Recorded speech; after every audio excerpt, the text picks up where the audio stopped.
ఇది తెలంగాణ భవన్ కాదు ఇవాళ, ఇది తెలంగాణ జనతా గారేజ్. ఇది ఇక్కడ మీరు ఎప్పుడు కావాలంటే అప్పుడు రావచ్చు, ఏ సమస్య ఉన్నా నేరుగా ఇక్కడికి రావచ్చు. రావుల చంద్రశేఖర్ రెడ్డి అని ఉంటాడు, మిగతా నాయకులందరం కూడా ఉంటాం. మీకు ఎప్పుడు ఏ సమస్య ఉన్నా దయచేసి రండి, మాకు వచ్చి చెప్పండి. న్యాయపరంగా కొట్లాడాల్సి వస్తే న్యాయపరంగా కొట్లాడతాం, ప్రభుత్వంతో కొట్లాడాల్సి వస్తే ప్రభుత్వంతో కొట్లాడతాం, మేనేజ్మెంట్లతో కొట్లాడాల్సి వస్తే మేనేజ్మెంట్లతో కొట్లాడతాం. ఎవరిని వదిలిపెట్టమనే మాట తప్పకుండా కార్మికులకు అండగా ఉంటామనే మాట మళ్ళొక్కసారి తెలియజేస్తూ, మీరు లేవకుండ్రి, క్యాలెండర్ ఆవిష్కరణ ఉన్నది, అది చేసుకొని అందరం ఇక్కడ నుంచి కదులుదామని చెప్పి తెలియజేస్తూ పేరు పేరున నమస్కారాలు, ధన్యవాదాలు. జై తెలంగాణ. కేసీఆర్ గారి నాయకత్వం, కార్మికుల ఐక్యత. వాళ్ళ పట్ల పోలీసులు ఎట్లా వ్యవహారం చేసినారు, గిచ్చుతున్నారు, కొడుతున్నారు, ఆడ కూతుర్లు మన చెల్లెళ్ళు అనే సోయి లేకుండా వాళ్ళ మీద విరుచుకపడుతున్నారు. పైన కూర్చున్నాడు, కుర్చీలో కూర్చున్నాడు ఎట్లుంటే కింద కూడా వాళ్ళు అట్లే ఉంటారు. ముఖ్యమంత్రి వైఖరి అట్లుంది కాబట్టే కింద పోలీసులు కూడా ఎగబడి మన చెల్లెళ్ళు మన అక్కలు అనే ఆలోచన లేకుండా వాళ్ళ మీద దాడి చేసిన పరిస్థితి కూడా మీరు చూసినారు. అట్లాంటి ఆశా వర్కర్లకు మన ప్రభుత్వం వచ్చినాడు 2014లో 2500 రూపాయలు ఉంటే గౌరవ వేతనం, దాన్ని 9750 రూపాయలు, 9900 రూపాయల దాకా తీసుకొని పోయిన నాయకుడు కేసీఆర్ గారు.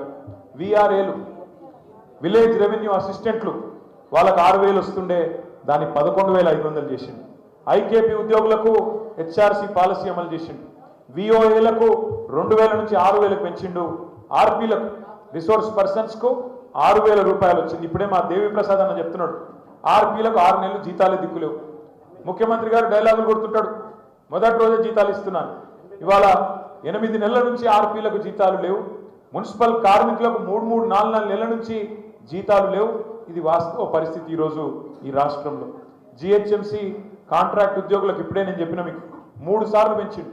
8000 నుంచి 17500 రూపాయలు పెంచిండు. మా రాష్ట్ర విద్యుత్ శాఖ మంత్రిగా పనిచేసిన జగదీశ్వర్ రెడ్డి గారికి తెలుసు, విద్యుత్ కాంట్రాక్ట్ కార్మికుల విలీనం ఆనాడే జరిగింది. అదేవిధంగా జీతాల పెంపు, ఉద్యోగ భద్రత, ఇవన్నీ కూడా ఆనాడు కేసీఆర్ గారు ముఖ్యమంత్రిగా ఉన్నప్పుడు తీసుకున్న నిర్ణయాలు.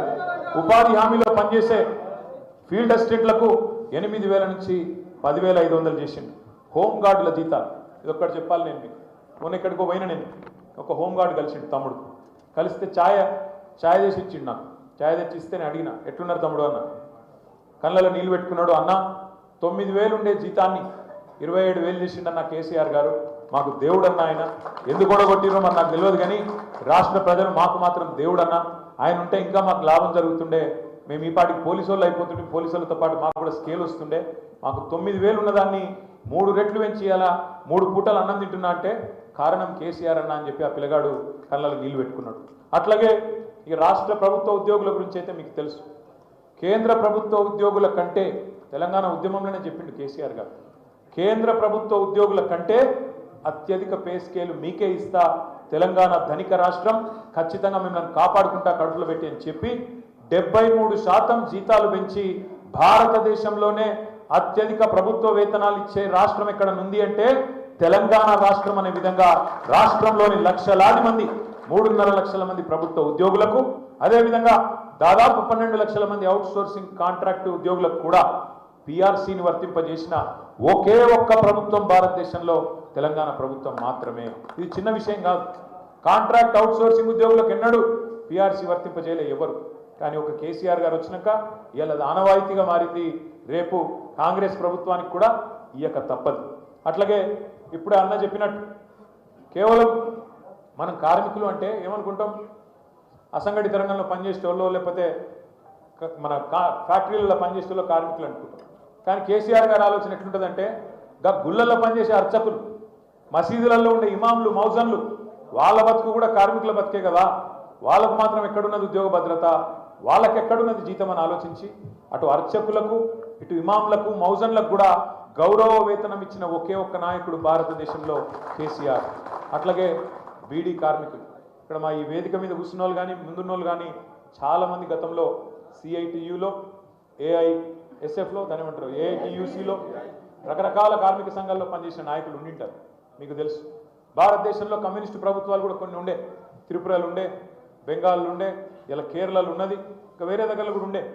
కానీ ఏ ప్రభుత్వం కూడా భారతదేశంలో కమ్యూనిస్టు ప్రభుత్వం కూడా బీడీ కార్మికులకు పెన్షన్లు ఇచ్చే ఆలోచన చేయలే. 4.5 లక్షల మంది బీడీ కార్మికురాళ్లకు ఆడబిడ్డలకు, ఎందుకంటే బీడీలు చుట్టి వాళ్ళ ఆరోగ్యం ఖరాబ్ అవుతుంది ఇంట్లలో. అందుకే వాళ్ళ గురించి ఆలోచన చేసి 2016 రూపాయల పెన్షన్లు ఇచ్చి వాళ్ళని ఆదుకున్న నాయకుడు కూడా ఒకే ఒక్క నాయకుడు కేసీఆర్ గారు. భవన నిర్మాణ కార్మికులకు బీమా ఇచ్చిన నాయకుడు. ఇప్పుడే మా తమ్ముడు చెప్పినాడు నగేష్, 26 లక్షల మంది డ్రైవర్లు, అసంఘటిత రంగంలో ఉండే ప్రైవేట్ ట్రాన్స్పోర్ట్ డ్రైవర్లు కావచ్చు, ఓలా కావచ్చు, ఊబర్ కావచ్చు, ఆటో డ్రైవర్లు కావచ్చు, 5 లక్షల జీవిత బీమా ఇచ్చిన నాయకుడు. మీరు అడగాల్సిన అవసరం పట్టలే, దండం పెట్టాల్సిన అవసరం రాలే, దరఖాస్తు పెట్టే అక్కర లేదు, ధర్నా చేసే అవసరం కూడా పడలే, మాట కూడా ఇయ్యలే. కానీ 5 లక్షల ప్రమాద బీమా కల్పించిన నాయకుడు కేసీఆర్ గారు. ఇక సివిల్ సప్లైస్ గురించి అన్న చెప్పిండు, నేను చెప్పా, చాలా బ్రహ్మాండంగా అక్కడ కూడా చేసినాడు. ఇట్లా ఇంకా చాలా ఉన్నాయి చెప్పాలంటే. విద్యారంగంలో కాంట్రాక్ట్ లెక్చరరు వాళ్లకు, అదేవిధంగా మనకి ఇంకా వైద్య రంగంలో కానీ, మున్సిపల్ రంగంలో కానీ, ఇంకా ఏఎన్ఎంలు కానీ, ఇట్లా చాలా మందికి జీతాలు పెంచుకుంటా పోయినాం. ఫార్మసిస్టులకు, ఏఎన్ఎంలకు చాలా ఉన్నాయి. 104, 108 రకరకాలు.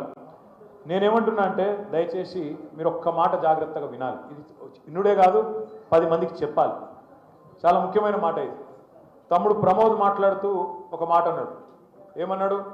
కాంగ్రెస్ ప్రభుత్వం మాకు చాలా మాటలు ఇచ్చింది, కాంగ్రెస్ పార్టీ చాలా హామీలు ఇచ్చింది.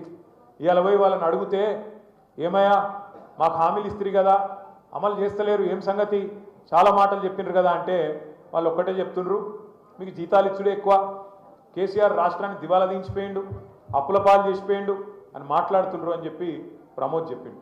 దయచేసి ఇక్కడికి వచ్చిన మా అన్నలకు, మా తమ్ములకు, మా చెల్లెలకు, మా అక్కలకు నేను చేతులు జోడించి ప్రార్థిస్తా ఉన్నాను. ఈ తప్పుడు ప్రచారాన్ని, ఈ తప్పుడు కూతలను, ఈ పనికిమాలిన విధవ ప్రచారాన్ని తిప్పికొట్టవలసిన బాధ్యత మన మీదనే ఉన్నది. వాళ్ళు మాట్లాడుతున్న మాటలు బక్వాస్ మాటలు, బోగస్ మాటలు, పచ్చి బక్వాస్ మాటలు, పచ్చి బోగస్ మాటలు. ఎట్లా అంటారా? నేను మీకు 2 నిమిషాల్లో చెప్పే ప్రయత్నం చేస్తాను. 2014లో రాష్ట్రం వచ్చినాడు మనకు, ఆ రోజు కాంగ్రెస్ వాళ్ళు ప్రభుత్వాన్ని అప్పచెప్పి, రాష్ట్రాన్ని అప్పచెప్పి పోయింది.